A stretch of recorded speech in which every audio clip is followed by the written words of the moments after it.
Om Shanti 31 December 2025 प्रातः मुरली बाप दादा मधुबन। मीठे बच्चे, Madhuban holiest of the Holi अर्थात परम पवित्र बाबांकर घर अटे। एहाकु तुमे कौनसी पतित मनुष्य को आनी पारिब नाही। बाबा कहउछन्ति, मीठे बच्चे, Madhuban holiest of the Holi अर्थात परम पवित्र बाबांकर घर अटे। एठाकु तुमे कौनसी पतित मनुष्य को आनी पारिब नाही। आजर प्रश्न, एही ईश्वरीय मिशन अर्थात संगठन रे जो माने पक्का निश्चय बुद्धि अटंती सेमानंकर लक्षण कौन होइथिबो? एही ईश्वरीय मिशन अर्थात संगठन रे जो माने पक्का निश्चय बुद्धि अटंती सेमानंकर लक्षण कौन होइथिबो? उत्तर, एक रे सेमाने स्तुति निंदा मान अपमान सबुथिरे धैर्यर सहित काम करिवे। दुई रे क्रोध करिवे नाही। तीन रे काहाकु भी दैहिक दृष्टि रे देखिवे नाही, केवल आत्मा को ही देखिवे। निजको आत्मा मने करी कथावार्ता करिवे। चारि रे स्त्री पुरुष साथी रे रही मध्य कमल पुष्प समान पवित्र रहिवे। पांच रे कौनसी प्रकारर इच्छा रखिबे नाही। गीत जले न क्यों परवाना। ओम शांति। आत्मिक संतान मानंकु आत्मिक पिता परमात्मा बुझाउछन्ति अर्थात आत्मिक विद्यार्थी मानंकु स्वयं भगवान पाठ पढ़ाउछन्ति। सेही दुनिया रे थिबा स्कूल रे पाठ पढ़ुथिबा छात्र मानंकु आत्मिक छात्र बोली कुहा जीव नाही। सेमाने तो आसुरी विकारी संप्रदायर अटंती। आगरु तुमे मध्य आसुरी अथवा रावण संप्रदायर थिल। एबे रामराज्य को जीवा पाई पांच विकार रूपी रावण उपरे विजय प्राप्त करिवार पुरुषार्थ करुछ। जेउ माने एही ज्ञान प्राप्त करुनाहंती सेमानंकु बुझाइबाकु पडुछि जे तुमे रावण राज्य रे अछ। जेहेतु सेमाने निजे किछि बुझी पारु नाहंती, तुमे निजर मित्र संबंधी मानंकु कहुछ जे आमे बेहदर बाबांक पाखरे पाठ पढ़ुछु, किंतु एपरि नुहे जे तुम कथारे तांकर निश्चय होई जाउछि। जेते भी बाबा कुह अथवा भगवान कुह, किंतु निश्चय करू नाहंती। नुआ मानंकु तो एठाकु आसिबार हुकुम नाही। बिना चिठी रे अथवा बिना अनुमति रे तो केही भी आसी पारिबे नाही। किंतु केबे केबे केही आसी जाउछन्ति, तेबे एहा मध्य बेनियम अटे। जन जनकर पूरा समाचार नाम इत्यादि लेखि पचारिबाकु हेब जे एहांकु पठाइबु। पुणी बाबा कहिबे, ठीक अछि पठाई दियो। जदि आसुरी पतित दुनियार छात्र होइथिबे तेबे बाबा तांकु बुझाई देबे। सेही पाठ तो विकारी पतित मनुष्य पढ़ाउछन्ति। एठारे स्वयं ईश्वर पाठ पढ़ाउछन्ति। सेही पाठ पढ़ारे पाई पैसार पद मिलिथाए। जदिओ केही बहुत बड़ परीक्षा रे पास करुछन्ति, किंतु केते समय रोजगार करिबे? विनाश तो सम्मुखरे उपस्थित। प्राकृतिक विपर्जय मध्य सबु प्रकारर आसीब। एक कथा मध्य तुमे माने ही बुझिछ। जे बुझी नाहंती सेमानंकु बाहर विजिटिंग रूम रे बसाई बुझाइबाकु हेब। एहा हेउछि ईश्वरीय पाठ पढ़ा। एथिरे निश्चय बुद्धि ही विजयंती हेबे, अर्थात विश्व उपरे राज्य करिवे। रावण संप्रदायर लोकमाने तो एक कथा जानी नाहंती। एथिरे बहुत सावधानी रहिबा दरकार। बिना अनुमति रे केही भी भीतर को आसी पारिबे नाही। एहा कौनसी बुलाबुली करिबार स्थान नुहे। आउ किछि दिन परे नियम बहुत कड़ाकड़ी होई जिवो, काहेकि ना इए हेउछन्ति holiest of the holy. Shiva बाबांको रुद्र मध्य कहउछन्ति ना, एहा हेउछि इंद्र सभा। मनुष्य न रत्नर मुदी मध्य पिंधि थांति ना, सेही रत्नमानंक भितरे नीलम पन्ना माणिक मध्य थाए। एहीपरि सबु नाम रखा जाइछि। परिमानंकर मध्य नाम अछि ना। ତୁମେ ପରୀମାନେ ଉଡ଼ିଲା ବାଲା ଆତ୍ମା ଅଟ। ଶାସ୍ତ୍ରରେ ତୁମର ହିଁ ବର୍ଣ୍ଣନା ରହିଛି, କିନ୍ତୁ ମନୁଷ୍ୟମାନେ ଏହିସବୁ କଥାକୁ କିଛି ବି ବୁଝୁନାହାନ୍ତି। ମୁଦିରେ ମଧ୍ୟ ଯେତେବେଳେ ରତ୍ନ ଲଗାଇଥାନ୍ତି, ସେଥିରେ ପୁଖରାଜ, ନୀଲମ, ପେରୁଜ ମଧ୍ୟ ରହିଥାଏ। କାହାର ଦାମ 1000 ଟଙ୍କା ତ କାହାର ଦାମ 10-20 ଟଙ୍କା ମଧ୍ୟ ହୋଇଥାଏ। ସେହିପରି ଏଠାରେ ପିଲାମାନଙ୍କ ଭିତରେ ମଧ୍ୟ କ୍ରମ ଅନୁସାରେ ରହିଛନ୍ତି। କେହି ତ ପାଠ ପଢ଼ି ମାଲିକ ହୋଇଯାଉଛନ୍ତି, କେହି ପୁଣି ପାଠ ପଢ଼ି ଦାସ ଦାସୀ ହୋଇଯାଉଛନ୍ତି। ରାଜଧାନୀ ସ୍ଥାପନ ହେଉଛି ନା, ତେଣୁ ବାବା ବସି ପାଠ ପଢ଼ାଉଛନ୍ତି। ଇନ୍ଦ୍ର ମଧ୍ୟ ତାଙ୍କୁ ହିଁ କୁହାଯାଉଛି। ଏହା ହେଉଛି ଜ୍ଞାନର ବର୍ଷା। ବାବାଙ୍କ ବିନା ତ କେହି ଜ୍ଞାନ ଦେଇପାରିବେ ନାହିଁ। ଏହା ହିଁ ହେଉଛି ତୁମର ଲକ୍ଷ୍ୟ ଏବଂ ଉଦ୍ଦେଶ୍ୟ। ଯଦି ଈଶ୍ୱର ପାଠ ପଢ଼ାଉଛନ୍ତି ବୋଲି ନିଶ୍ଚୟ ହୋଇଯିବ, ତେବେ ଏହି ପାଠପଢ଼ାକୁ କେବେ ବି ଛାଡ଼ିବେ ନାହିଁ। ଯିଏ ପଥର ବୁଦ୍ଧି ହୋଇଥିବେ ତାଙ୍କୁ କେବେ ହେଲେ ତୀର ଲାଗିବ ନାହିଁ। ଏଠାକୁ ଆସିବେ କିନ୍ତୁ ଅଧାରୁ ଜ୍ଞାନ ଛାଡ଼ି ଚାଲିଯିବେ। 5 ବିକାର ତୁମମାନଙ୍କର ଅଧା କଳ୍ପର ଶତ୍ରୁ। ଦେହ ଅଭିମାନରେ ଆଣି ମାୟା ଚାପୁଡ଼ା ମାରିଦେଉଛି। ପୁଣି ଆଶ୍ଚର୍ଯ୍ୟ ଭାବେ ଶୁଣୁଛନ୍ତି, ବାବା ବାବା କହୁଛନ୍ତି, ପୁଣି ହାତ ଛାଡ଼ି ଚାଲିଯାଉଛନ୍ତି। ମାୟା ବହୁତ ଶକ୍ତିଶାଳୀ। ଗୋଟିଏ ଚାପୁଡ଼ାରେ ତଳେ ପକାଇ ଦେଉଛି। ଭାବୁଛନ୍ତି ଆମେ କେବେ ବି ତଳେ ପଡ଼ିବୁ ନାହିଁ, ତଥାପି ବି ମାୟା ଚାପୁଡ଼ା ଲଗାଇ ଦେଉଛି। ଏଠାରେ ସ୍ତ୍ରୀ ପୁରୁଷ ଉଭୟଙ୍କୁ ପବିତ୍ର କରାଯାଉଛି। ତାହା ମଧ୍ୟ ଈଶ୍ୱରଙ୍କ ବ୍ୟତୀତ କେହି କରାଇପାରିବେ ନାହିଁ। ଏହା ହେଉଛି ଈଶ୍ୱରୀୟ ମିଶନ ଅର୍ଥାତ୍ ସଂଗଠନ। ବାବାଙ୍କୁ ନାଉରୀ ବୋଲି ମଧ୍ୟ କୁହାଯାଏ। ତୁମେ ହେଉଛ ନା। ନାଉରୀ ସମସ୍ତଙ୍କର ଡଙ୍ଗାକୁ ପାରି କରିବା ପାଇଁ ଆସିଥାନ୍ତି। କହୁଛନ୍ତି ସତ୍ୟର ଡଙ୍ଗା ହଲିବ କିନ୍ତୁ ବୁଡ଼ିବ ନାହିଁ। ଦୁନିଆରେ କେତେ ଢେର ମଠ ପନ୍ଥ ରହିଛି। ଜ୍ଞାନ ଏବଂ ଭକ୍ତିର ଯେପରି ଲଢ଼େଇ ହେଉଛି। କେବେ କେବେ ଭକ୍ତିର ମଧ୍ୟ ବିଜୟ ହେବ, କିନ୍ତୁ ଶେଷରେ ଜ୍ଞାନର ହିଁ ବିଜୟ ହେବ। ଭକ୍ତି ପକ୍ଷରେ ଦେଖ କେତେ ବଡ଼ ବଡ଼ ଯୋଦ୍ଧା ଅଛନ୍ତି। ଜ୍ଞାନ ମାର୍ଗରେ ମଧ୍ୟ କେତେ ବଡ଼ ବଡ଼ ଯୋଦ୍ଧା ଅଛନ୍ତି। ଅର୍ଜୁନ, ଭୀମ ଆଦି ନାମ ରଖିଛନ୍ତି। ଏସବୁ ତ କାହାଣୀ ଲେଖିଦେଇଛନ୍ତି। ଗାୟନ ତ ତୁମର ହିଁ ହେଉଛି। ତୁମମାନଙ୍କର ଏବେ ହିରୋ ହିରୋଇନ୍ର ଅଭିନୟ ଚାଲିଛି। ବର୍ତ୍ତମାନ ସମୟରେ ହିଁ ତୁମର ମାୟା ସହିତ ଯୁଦ୍ଧ ଚାଲୁଛି। ତୁମ ଭିତରେ ମଧ୍ୟ ଅନେକ ଅଛନ୍ତି ଯିଏକି ଏହି କଥାକୁ ବିଲକୁଲ ବୁଝୁନାହାନ୍ତି। ଯେଉଁମାନେ ଭଲ ଆତ୍ମା ହୋଇଥିବେ ସେହିମାନଙ୍କୁ ହିଁ ତୀର ଲାଗିବ। ଥାର୍ଡ଼ କ୍ଲାସ୍ ହୋଇଥିଲେ ତ ବସିପାରିବେ ନାହିଁ। ଦିନକୁ ଦିନ କାଇଦା ଅର୍ଥାତ୍ ନିୟମ ବହୁତ କଡ଼ା ହୋଇଯିବ। ଯେଉଁମାନେ ପଥର ବୁଦ୍ଧି ଅଟନ୍ତି, କିଛି ବୁଝିପାରୁନାହାନ୍ତି, ସେମାନଙ୍କୁ ଏଠାରେ ବସାଇବା ମଧ୍ୟ ନିୟମ ବିରୁଦ୍ଧ ଅଟେ। ଏହି ହଲ୍ ମଧ୍ୟ ସବୁଠାରୁ ପବିତ୍ର ସ୍ଥାନ। ପୋପ୍ଙ୍କୁ ପବିତ୍ର ବୋଲି କୁହାଯାଇଥାଏ। ଏହି ବାବା ତ ହୋଲିଏଷ୍ଟ ଅଫ୍ ହୋଲି ଅଟନ୍ତି। ବାବା କହୁଛନ୍ତି, ମୋତେ ଏ ସମସ୍ତଙ୍କର କଲ୍ୟାଣ କରିବାକୁ ହେବ। ଏସବୁ ବିନାଶ ହୋଇଯିବ। ଏସବୁ କଥା ମଧ୍ୟ ସମସ୍ତେ ବୁଝିପାରୁନାହାନ୍ତି। ଯଦିଓ ଶୁଣୁଛନ୍ତି, କିନ୍ତୁ ଗୋଟିଏ କାନରେ ଶୁଣି ଅନ୍ୟ କାନରେ ବାହାର କରିଦେଉଛନ୍ତି। ନା ନିଜେ କିଛି ଧାରଣ କରୁଛନ୍ତି, ନା କାହାକୁ ଧାରଣା କରାଉଛନ୍ତି। ଏପରି ମୂକ ବଧିର ମଧ୍ୟ ବହୁତ ଅଛନ୍ତି। ବାବା କହୁଛନ୍ତି, ଖରାପ କଥା ଶୁଣ ନାହିଁ। ସେମାନେ ତ ମାଙ୍କଡ଼ର ଚିତ୍ର ଦେଖାଉଛନ୍ତି, କିନ୍ତୁ ଏହା ତ ମନୁଷ୍ୟମାନଙ୍କ ନିମନ୍ତେ କୁହାଯାଉଛି। ମନୁଷ୍ୟମାନେ ବର୍ତ୍ତମାନ ମାଙ୍କଡ଼ଠାରୁ ମଧ୍ୟ ହୀନ ହୋଇଯାଇଛନ୍ତି। ନାରଦଙ୍କର କାହାଣୀ ମଧ୍ୟ ରହିଛି। ତାଙ୍କୁ କୁହାଗଲା, ପ୍ରଥମେ ତୁମେ ନିଜର ଚେହେରାକୁ ଦେଖ। ତୁମ ଭିତରେ 5 ବିକାର ନାହିଁ ତ? ଯେପରି ସାକ୍ଷାତକାର ହୋଇଥାଏ। ହନୁମାନଙ୍କର ମଧ୍ୟ ସାକ୍ଷାତକାର ହୋଇଥାଏ ନା? ବାବା କହୁଛନ୍ତି, କଳ୍ପ କଳ୍ପ ଏହିପରି ହୋଇଥାଏ। ସତ୍ୟ ଯୁଗରେ ଏପରି କିଛି କଥା ହୋଇନଥାଏ। ଏବେ ଏହି ପୁରୁଣା ଦୁନିଆ ହିଁ ସମାପ୍ତ ହୋଇଯିବ। ଯେଉଁମାନେ ପକ୍କା ନିଶ୍ଚୟ ବୁଦ୍ଧି ଅଟନ୍ତି, ସେମାନେ ଜାଣିଛନ୍ତି କଳ୍ପ ପୂର୍ବେ ମଧ୍ୟ ଆମେମାନେ ଏହିଭଳି ରାଜ୍ୟ କରିଥିଲୁ।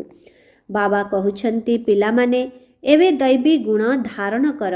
କୌଣସି ବେକାଇଦା କାମ କର ନାହିଁ। स्तुति निंदा सबुथिरे धैर्य धरिबाकु हेब। तुमମାନଙ୍କ ଭିତରେ କ୍ରୋଧ ରହିବା ଉଚିତ ନୁହେଁ। ତୁମେମାନେ କେତେ ଉଚ୍ଚ ବିଦ୍ୟାର୍ଥୀ ଅଟ। ତୁମମାନଙ୍କୁ ଭଗବାନ ପାଠ ପଢ଼ାଉଛନ୍ତି। ସେ ସିଧାସଳଖ ଆସି ପାଠ ପଢ଼ାଉଛନ୍ତି। ତଥାପି ମଧ୍ୟ କେତେକ ସନ୍ତାନ ଭୁଲି ଯାଉଛନ୍ତି, କାହିଁକି ନା ସାଧାରଣ ଶରୀରରେ ଆସୁଛନ୍ତି ନା। ବାବା କହୁଛନ୍ତି, ଦେହଧାରୀଙ୍କୁ ଦେଖିଲେ ତୁମେମାନେ ଏତେ ଉନ୍ନତି କରିପାରିବ ନାହିଁ। ସେଥିପାଇଁ ଆତ୍ମାକୁ ଦେଖ। ଆତ୍ମା ଏଠି ଭ୍ରୁକୁଟି ମଧ୍ୟରେ ରହୁଛି। ଆତ୍ମା ଜ୍ଞାନ ଶୁଣି କାନ୍ଧ ହଲାଉଛି। ସଦା ସର୍ବଦା ଆତ୍ମା ସହିତ କଥାବାର୍ତ୍ତା ହୁଅ। ତୁମେ ଆତ୍ମା ଏହି ଶରୀର ରୂପୀ ସିଂହାସନ ଉପରେ ବସିଛ। ତୁମେମାନେ ତମୋ ପ୍ରଧାନ ଥିଲ ଏବଂ ତୁମମାନଙ୍କୁ ସତୋ ପ୍ରଧାନ ହେବାକୁ ପଡ଼ିବ। ନିଜକୁ ଆତ୍ମା ନିଶ୍ଚୟ କରି ବାବାଙ୍କୁ ସ୍ମରଣ କରିବା ଦ୍ୱାରା ଦେହର ଅଭିମାନ ତୁଟିଯିବ। ତୁମମାନଙ୍କ ଭିତରେ ଅଧାକଳ୍ପର ଦେହ ଅଭିମାନ ରହିଛି। ବର୍ତ୍ତମାନ ସମସ୍ତେ ଦେହୀ ଅଭିମାନୀ ଅଟନ୍ତି। ଏବେ ବାବା ବୁଝାଉଛନ୍ତି, ଦେହୀ ଅଭିମାନୀ ହୁଅ। ଆତ୍ମା ହିଁ ସବୁକିଛି ଧାରଣ କରୁଛି। ଖାଇବା ପିଇବା ସବୁକିଛି ଆତ୍ମା ହିଁ କରୁଛି। ବାବାଙ୍କୁ ତ ଅଭୋକ୍ତା କୁହାଯାଉଛି। ସେ ହେଉଛନ୍ତି ନିରାକାର। ଏହି ଶରୀରଧାରୀ ବାବା ତ ସବୁକିଛି କରୁଛନ୍ତି। ସିଏ ଖାଇବା ପିଇବା କିଛି କରୁନାହାନ୍ତି, କାରଣ ସିଏ ଅଭୋକ୍ତା। ଏହି କଥାର ପୁଣି ସେମାନେ କପି କରିଛନ୍ତି। ମନୁଷ୍ୟମାନଙ୍କୁ କେତେ ଠକୁଛନ୍ତି। ତୁମମାନଙ୍କ ବୁଦ୍ଧିରେ ଏବେ ସମସ୍ତ ଜ୍ଞାନ ରହିଛି। କଳ୍ପ ପୂର୍ବରୁ ଯେଉଁମାନେ ବୁଝିଥିଲେ ସେହିମାନେ ହିଁ ବୁଝିବେ। ବାବା କହୁଛନ୍ତି, ମୁଁ ହିଁ କଳ୍ପ କଳ୍ପ ଆସି ତୁମକୁ ପାଠ ପଢ଼ାଇ ସାକ୍ଷୀ ହୋଇ ଦେଖୁଛି। ପୁରୁଷାର୍ଥର କ୍ରମ ଅନୁସାରେ ଯାହା ପଢ଼ିଲେ ତାହା ହିଁ ପଢ଼ିବ। ଏଥିରେ ସମୟ ଲାଗିବ। କହୁଛନ୍ତି, କଳିଯୁଗ ସମାପ୍ତ ହେବାକୁ ଆହୁରି 40,000 ବର୍ଷ ବାକି ଅଛି। ମନୁଷ୍ୟମାନେ ତେଣୁ ଘୋର ଅନ୍ଧକାରରେ ଅଛନ୍ତି ନା। ଏହାକୁ ଅଜ୍ଞାନ ଅନ୍ଧକାର କୁହାଯାଉଛି। ଭକ୍ତି ମାର୍ଗ ଏବଂ ଜ୍ଞାନ ମାର୍ଗରେ ରାତି ଦିନର ଫରକ ରହିଛି। ଏହା ମଧ୍ୟ ବୁଝିବାର କଥା। ପିଲାମାନେ ବହୁତ ଖୁସିରେ ବୁଡ଼ି ରହିବା ଉଚିତ। ତୁମ ପାଖରେ ସବୁକିଛି ଅଛି। ଆଉ କିଛି ପାଇବାର ଇଚ୍ଛା ନାହିଁ। ଜାଣିଛନ୍ତି, କଳ୍ପ ପୂର୍ବ ଭଳି ଆମର ସମସ୍ତ କାମନା ପୂରଣ ହେବାକୁ ଯାଉଛି। ସେଥିପାଇଁ ପେଟ ଭରି ହୋଇ ରହୁଛି। ଯାହାଙ୍କର ଜ୍ଞାନ ନାହିଁ ତାଙ୍କର ପେଟ ଭରିବ ନାହିଁ। କୁହାଯାଏ, ଖୁସି ସଦୃଶ ଭୋଜନ ନାହିଁ। ତୁମମାନଙ୍କୁ ଜନ୍ମ ଜନ୍ମାନ୍ତର ପାଇଁ ରାଜତ୍ୱ ମିଳୁଛି। ଯେଉଁମାନେ ଦାସ ଦାସୀ ହେବେ ତାଙ୍କର ଏତେ ଖୁସି ରହିବ ନାହିଁ। ପୁରା ମହାବୀର ହେବାକୁ ପଡ଼ିବ, ଯେପରି ମାୟା ହଲାଇ ପାରିବ ନାହିଁ। ବାବା କହୁଛନ୍ତି, ଦୃଷ୍ଟିକୁ ବହୁତ ସମ୍ଭାଳିବାକୁ ହେବ। ତୁମମାନଙ୍କ ଭିତରେ ବିକାରୀ ଦୃଷ୍ଟି ଯେପରି ନ ରହୁ। ସ୍ତ୍ରୀକୁ ଦେଖିଲେ ମନ ଚଞ୍ଚଳ ହୋଇଯାଇଥାଏ। ଆରେ ତୁମେ ତ ଭାଇ ଭଉଣୀ କୁମାର କୁମାରୀ ଅଟନା, ପୁଣି କର୍ମେନ୍ଦ୍ରିୟ ଚଞ୍ଚଳତା କାହିଁକି କରୁଛି? ବଡ଼ ବଡ଼ ଲକ୍ଷପତି କୋଟିପତିଙ୍କୁ ମଧ୍ୟ ମାୟା ହରାଇ ଦେଉଛି। ଗରିବମାନଙ୍କୁ ମଧ୍ୟ ମାୟା ଏକଦମ ମାରି ଦେଉଛି। ଅର୍ଥାତ୍ ସେମାନେ ମଧ୍ୟ ଜ୍ଞାନ ଛାଡ଼ି ଦେଉଛନ୍ତି। ପୁଣି କହୁଛନ୍ତି, ବାବା ମୁଁ ଧକ୍କା ଖାଇଗଲି। ଆରେ 10 ବର୍ଷ ଜ୍ଞାନ ମାର୍ଗରେ ଚାଲିବା ପରେ ମଧ୍ୟ ହାରିଗଲ। ଏବେ ତ ରସାତଳଗାମୀ ହୋଇଗଲ। ଅନ୍ତରରେ ଜାଣୁଛନ୍ତି ତାଙ୍କର ଅବସ୍ଥା କିପରି ଅଛି। କେହି କେହି ତ ବହୁତ ଭଲ ସେବା କରୁଛନ୍ତି। କନ୍ୟାମାନେ ମଧ୍ୟ ଭୀଷ୍ମ ପିତାମହ ଆଦିଙ୍କୁ ବାଣ ମାରିଥିଲେ ନା। ଗୀତାରେ ଅଳ୍ପ ବହୁତ ଏହାର ବର୍ଣ୍ଣନା ରହିଛି। ଏହା ତ ଭଗବାନ ଉବାଚ ଅଟେ। ଯଦି ଶ୍ରୀକୃଷ୍ଣ ଭଗବାନ ଗୀତା ଶୁଣାଇଥିଲେ ତେବେ ଏପରି କାହିଁକି କହୁଛନ୍ତି ଯେ ମୁଁ ଯିଏ ଯେପରି କ୍ୱଚିତ୍ କେହି କେହି ମୋତେ ଜାଣିଛନ୍ତି। ଯଦି ଶ୍ରୀକୃଷ୍ଣ ଏଠାରେ ଥାନ୍ତେ ତେବେ ଜଣା ନାହିଁ କ'ଣ କରିଦେଇଥାନ୍ତେ। ଶ୍ରୀକୃଷ୍ଣଙ୍କର କାୟା ତ ସତ୍ୟ ଯୁଗରେ ହିଁ ଥାଏ। ଏକଥା ଜାଣିନାହାନ୍ତି ଯେ ଶ୍ରୀକୃଷ୍ଣଙ୍କର ବହୁତ ଜନ୍ମର ଅନ୍ତିମ ଶରୀରରେ ମୁଁ ପ୍ରବେଶ କରୁଛି। ସାକାରରେ ଶ୍ରୀକୃଷ୍ଣ ଆସିଥିଲେ ତ ତୁରନ୍ତ ସମସ୍ତେ ପଳାଇ ଆସିଥାନ୍ତେ। ପୋପ ଆଦି ଆସିଲେ କେତେ ଲୋକ ଯାଇ ରୁଣ୍ଡ ହୋଇଯାଇଥାନ୍ତେ। ମନୁଷ୍ୟ କ'ଣ ଏକଥା ଜାଣିଛନ୍ତି ଯେ ବର୍ତ୍ତମାନ ସମସ୍ତେ ପତିତ ତମୋପ୍ରଧାନ ଅଟନ୍ତି?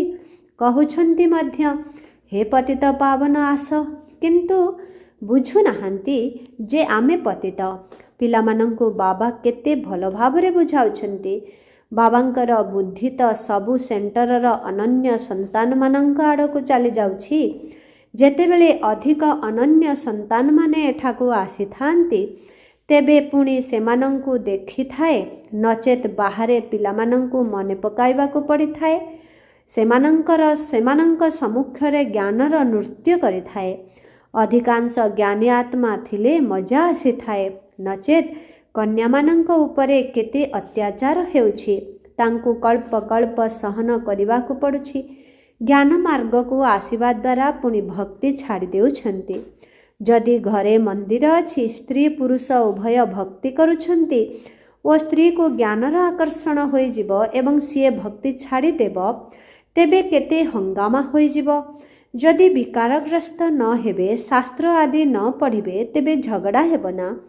ଏହି ଜ୍ଞାନ ମାର୍ଗରେ ବହୁତ ବିଘ୍ନ ପଡ଼ିଥାଏ, କିନ୍ତୁ ଅନ୍ୟ ସତ୍ସଙ୍ଗକୁ ଯିବା ପାଇଁ କେହି ମନା କରନ୍ତି ନାହିଁ। ଏଠାରେ ମୁଖ୍ୟ କଥା ହେଲା ପବିତ୍ରତା। ପୁରୁଷମାନେ ପବିତ୍ର ରହିପାରନ୍ତି ନାହିଁ, ତେଣୁ ଜଙ୍ଗଲକୁ ଚାଲିଯାଇଥାନ୍ତି। ସ୍ତ୍ରୀମାନେ କୁଆଡ଼େ ଯିବେ? ସେମାନେ ଭାବନ୍ତି ସ୍ତ୍ରୀମାନେ ନର୍କର ଦ୍ୱାର। ବାବା କହୁଛନ୍ତି, ଏମାନେ ତ ସ୍ୱର୍ଗର ଦ୍ୱାର ଅଟନ୍ତି। ତୁମେ କନ୍ୟାମାନେ ଏବେ ସ୍ୱର୍ଗ ସ୍ଥାପନ କରୁଛ। ଏହା ପୂର୍ବରୁ ଦୁନିଆ ନର୍କର ଦ୍ୱାର ଥିଲା, ଏବେ ସ୍ୱର୍ଗର ସ୍ଥାପନା ହେଉଛି। ସତ୍ୟଯୁଗ ସ୍ୱର୍ଗର ଦ୍ୱାର ଏବଂ କଳିଯୁଗ ନର୍କର ଦ୍ୱାର ଅଟେ। ଏସବୁ ବୁଝିବାର କଥା। ତୁମେମାନେ ମଧ୍ୟ ଏହି କଥାକୁ ପୁରୁଷାର୍ଥର କ୍ରମ ଅନୁସାରେ ବୁଝୁଛ। ଭଲେ ପବିତ୍ର ମଧ୍ୟ ରହୁଛନ୍ତି, ବାକି କ୍ରମ ଅନୁସାରେ ଜ୍ଞାନର ଧାରଣା ହେଉଛି। ତୁମେମାନେ ତ ପୁରୁଣା ନର୍କ ଦୁନିଆରୁ ବାହାରି ଏଠାକୁ ଆସିଛ, କିନ୍ତୁ ଏବେ ବୁଝାଯାଉଛି କି ତୁମମାନଙ୍କୁ ଗୃହସ୍ଥ ବ୍ୟବହାରରେ ରହିବାକୁ ହେବ। ସେମାନଙ୍କୁ ଅସୁବିଧା ହେଉଛି। ଯେଉଁମାନେ ଏଠାରେ ରହୁଛନ୍ତି ତାଙ୍କର କୌଣସି ଅସୁବିଧା ନାହିଁ। ତେବେ ବାବା ବୁଝାଉଛନ୍ତି, ଗୃହସ୍ଥରେ ଥାଇ ମଧ୍ୟ କମଳ ପୁଷ୍ପ ସମାନ ପବିତ୍ର ରୁହ। ତାହା ମଧ୍ୟ ଏହି ଅନ୍ତିମ ଜନ୍ମର କଥା। ଗୃହସ୍ଥ ବ୍ୟବହାରରେ ରହି ନିଜକୁ ଆତ୍ମା ଭାବ। ଆତ୍ମା ହିଁ ଶୁଣୁଛି, ଆତ୍ମା ହିଁ ଏହିପରି ହୋଇଛି। ଆତ୍ମା ହିଁ ଜନ୍ମ ଜନ୍ମାନ୍ତର ଭିନ୍ନ ଭିନ୍ନ ପୋଷାକ ପିନ୍ଧି ଆସିଛି। ଏବେ ଆମ ଆତ୍ମାମାନଙ୍କୁ ଘରକୁ ଯିବାକୁ ହେବ। ସେଥିପାଇଁ ବାବାଙ୍କ ସହିତ ଯୋଗ ଲଗାଇବାକୁ ହେବ। ଏହା ହେଉଛି ମୂଳ କଥା। ବାବା କହୁଛନ୍ତି, ମୁଁ ଆତ୍ମାମାନଙ୍କ ସହିତ କଥା ହେଉଛି। ଆତ୍ମା ଭ୍ରୁକୁଟି ମଧ୍ୟରେ ରହୁଛି। ଏହି କର୍ମେନ୍ଦ୍ରିୟ ଦ୍ୱାରା ଶୁଣୁଛି। ଆତ୍ମା ନଥିଲେ ଶରୀର ମୁର୍ଦାର ହୋଇଯାଇଥାନ୍ତା। ବାବା ଆସି କେତେ ୱଣ୍ଡରଫୁଲ୍ ଜ୍ଞାନ ଦେଉଛନ୍ତି। ତେବେ ପରମାତ୍ମାଙ୍କ ବିନା ତ ଏହି କଥା କେହି ବୁଝାଇ ପାରିବେ ନାହିଁ। ସନ୍ନ୍ୟାସୀ ଆଦି କେହି ବି ଆତ୍ମାକୁ ଦେଖିନାହାନ୍ତି। ସେମାନେ ତ ଆତ୍ମାକୁ ପରମାତ୍ମା ବୋଲି ଭାବୁଛନ୍ତି। ଦ୍ୱିତୀୟରେ ପୁଣି କହୁଛନ୍ତି, ଆତ୍ମାରେ କୌଣସି ଲେପ୍ ଛେପ୍ ଲାଗୁନାହିଁ। ସେଥିପାଇଁ ଶରୀରକୁ ଧୋଇବା ପାଇଁ ଗଙ୍ଗାକୁ ଯାଇଥାନ୍ତି। ଏ କଥା କେହି ଜାଣିନାହାନ୍ତି ଯେ ଆତ୍ମା ହିଁ ପତିତ ହେଉଛି, ଆତ୍ମା ହିଁ ସବୁକିଛି କରୁଛି। ବାବା ବୁଝାଉଛନ୍ତି, ଏ କଥା ଭାବ ନାହିଁ ଯେ ମୁଁ ଅମୁକ, ସେ ଅମୁକ ଅଟେ। ନା, ସମସ୍ତେ ଆତ୍ମା ଅଟନ୍ତି। ସେଥିପାଇଁ ଜାତି ପାତିର କୌଣସି ଭେଦଭାବ ରହିବା ଉଚିତ ନୁହେଁ। ନିଜକୁ ଆତ୍ମା ନିଶ୍ଚୟ କର। ଗଭର୍ଣ୍ଣମେଣ୍ଟ ମଧ୍ୟ କୌଣସି ଧର୍ମକୁ ମାନି ନଥାଏ। ଏସବୁ ତ ଦେହର ଧର୍ମ। ସବୁ ଆତ୍ମାମାନଙ୍କର ପିତା ତ ଜଣେ। ସମସ୍ତଙ୍କୁ ମଧ୍ୟ ଆତ୍ମିକ ଦୃଷ୍ଟିରେ ଦେଖିବାକୁ ହେବ। ସବୁ ଆତ୍ମାମାନଙ୍କର ସ୍ୱଧର୍ମ ହେଉଛି ଶାନ୍ତି। ଆଚ୍ଛା, ମିଠେ ମିଠେ ଶିଖିଲଧେ ସନ୍ତାନମାନଙ୍କ ପ୍ରତି ମାତା ପିତା ବାପ ଦାଦାଙ୍କର ମଧୁର ସ୍ନେହ ସମ୍ପନ୍ନ ଶୁଭେଚ୍ଛା ଏବଂ ସୁପ୍ରଭାତ। ଆତ୍ମିକ ପିତାଙ୍କର ଆତ୍ମିକ ସନ୍ତାନମାନଙ୍କୁ ନମସ୍ତେ। ଆତ୍ମିକ ସନ୍ତାନମାନଙ୍କର ଆତ୍ମିକ ପିତାଙ୍କୁ ଓମ୍ ଶାନ୍ତି, ଗୁଡ୍ ମର୍ଣ୍ଣିଂ, ନମସ୍ତେ ନମସ୍ତେ ନମସ୍ତେ ନମସ୍ତେ ନମସ୍ତେ। शुक्रिया बाबा, शुक्रिया। ओम शांति। धारणा पाए मुख्य सार 1 नंबर, जो कथा अनावश्यक ताकू गोटे कानरे शुणी अन्य कानरे बाहर करदेवाकू हेब। हियर नो इविल अर्थात खराब कथा शुण नाही। बाबा जो शिक्षा देउछंती सेगुड़िकू धारण करबाकू हेब। 2 नंबर, कौनसी भी सांसारिक इच्छा रखिबार नाही। निजर दृष्टि उपरे ध्यान देबाकू हेब, जेपरी काहा प्रति भी विकारी दृष्टि न जाए। कौनसी भी कर्मेंद्रिय चंचलायमान अर्थात अस्थिर न हेउ। खुशी रे भरपूर होई रहिबाकू हेब। आजिर वरदान, मायार खेल को साक्षी होई देखुथिबा सदा निर्भय मायाजित भव। जेपरी समय अनुसारे तुम मानंकर स्थिति आगको आगको बढ़ी चली जेपरी समय अनुसारे तुम मानंकर स्थिति आगको बढ़ी बढ़ी चली सेही अनुसारे एबे तुम उपरे मायार आक्रमण हेबा उचित नुहे। माया नमस्कार करिबा पाई आसु, आक्रमण करिबा पाई नुहे। जदि माया आसी भी जाउछि तेबे ताकू खेल मन करी देख। एभली अनुभव हेउ जेपरी साक्षी होई लौकिक दुनियार ड्रामा देखुछ। मायार रूप जेते भी विकराल होई थाउ, किंतु तुमे ताकू जदि खेल एवं खेलना मने करी देखिब तेबे बहुत मजा लागिब, जहा फलरे तुमे सेथिरे डरिब नाही कि विचलित हेब नाही। जो पिलामाने सर्वदा खेलाड़ी होई साक्षी होई मायार खेल देखि थांती सेमाने सर्वदा निर्भय बा मायाजित होई जाई थांते। आजिर स्लोगन, एपरी स्नेहर सागर हुआ जेपरी कि क्रोध निकटको आसी न पारू। एपरी स्नेहर सागर हुआ जेपरी कि क्रोध निकटको आसी न पारू। ओम शांति। आजिर अव्यक्त इशारा, एबे संपन्न बा कर्मातीत हेबार तीव्र इच्छा प्रकट कर। कर्मातीत अर्थात कर्मर अधीन नुहे बा कर्मर परतंत्र नुहे। स्वतंत्र होई कर्मेंद्रिय मानंक द्वारा कर्म कराओ। जेपरी गायन अछि कि कर्म करुथिले मध्य अकर्ता, संबंध संपर्क रे रहुथिले मध्य कर्मातीत, कौन मोर स्थिति एही भली रहुछि, काहा सहित कौनसी प्रकारर मोहर आकर्षण मध्य नथिब एवं सेवा प्रति मध्य मोह बा विशेष आकर्षण नथिब, किंतु निमित्त भावरे सेवा करुथिब। एहा द्वारा सहजरे कर्मातीत होई परिब। ओम शांति।